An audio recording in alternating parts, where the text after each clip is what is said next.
AirPods Pro 3 can function as over-the-counter hearing aids, especially useful for mild to moderate hearing loss.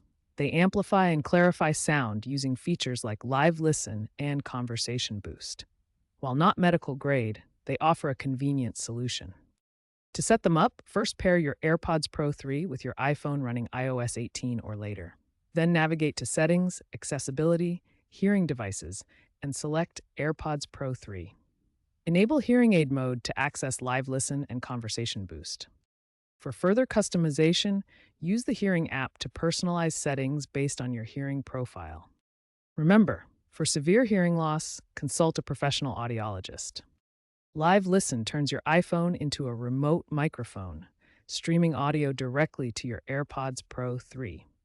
This is ideal for focusing on conversations in noisy environments. It uses beamforming technology to capture sound from a specific direction. Conversation Boost isolates voices from background noise using machine learning.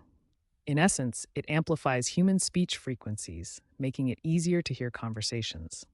You can adjust the sensitivity of Conversation Boost, low, medium, high, based on your specific needs within the Hearing app.